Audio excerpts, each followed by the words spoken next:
ক্ষমতা গ্রহণের পর থেকেই বিশ্বের উপর নানাভাবে ছড়ি ঘোরানোর চেষ্টা করছে মার্কিন প্রেসিডেন্ট ডোনাল্ড ট্রাম্প। কখনো বোমা ফেলে, কখনো যুদ্ধবিরতিতে মধ্যস্থতা করে, আবার কখনো শুল্ক আরোপ করে। অন্যদিকে অনেক দিন থেকেই বিশ্বজুড়ে প্রভাব বিস্তারের চেষ্টা করছেন রাশিয়ার প্রেসিডেন্ট ভ্লাদিমির পুতিন। তবে ট্রাম্প পুতিনের মধ্যে বর্তমানে যে বিষয়টি নিয়ে সমস্যা বেঁধেছে তা হলো রাশিয়া ইউক্রেন যুদ্ধ। যুদ্ধবিরতিতে পুতিনকে কোনোভাবেই রাজি করাতে না পেরে বেশ ভালোই খেপেছেন ট্রাম্প, যার উদাহরণ হলো ভারতের উপর 50% শুল্ক আরোপ। কারণ অনেক দিন থেকেই বন্ধু বলে পরিচিত হলেও রাশিয়া থেকে তেল কেনার অভিযোগে নয়াদিল্লির উপর এত বেশি শুল্ক আরোপ করে ট্রাম্প প্রশাসন। এমত অবস্থায় ডোনাল্ড ট্রাম্প ও ভ্লাদিমির পুতিনের আসন্ন আলাস্কা বৈঠক নিয়ে জল্পনা কল্পনার শেষ নেই।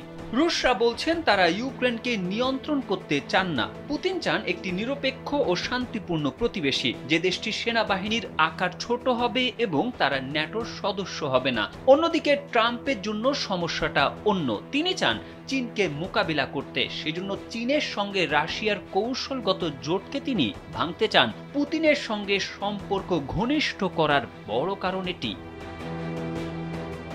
সাবেক মার্কিন উপপ্রতিরক্ষা মন্ত্রী স্টিফেন ব্রায়েনের মতে পুতিনকে দেওয়ার মতো সুবিধা ট্রাম্পের কাছে আছে, যেমন নিষেধাজ্ঞা তুলে নিয়ে এবং বিনিয়োগ করে রাশিয়ার অর্থনীতি পুনরায় শুরু করতে তিনি সাহায্য করতে পারেন। কিন্তু বর্তমানে ইউরোপের দেশগুলোয় যে ধারার নেতারা ক্ষমতায় আছেন, সম্ভবত তাদের আর বেশি দিন নেই, সর্বোচ্চ কয়েক বছর। তারপর রক্ষণশীল ও জাতীয়তাবাদীরা সেসব দেশের ক্ষমতায় আসবেন।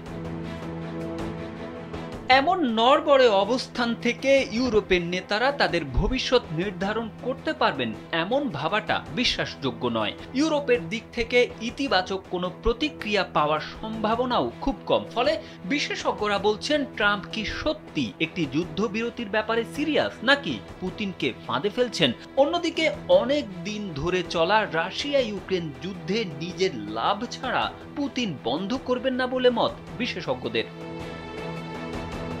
তারেক আহমেদ, কালবেলা।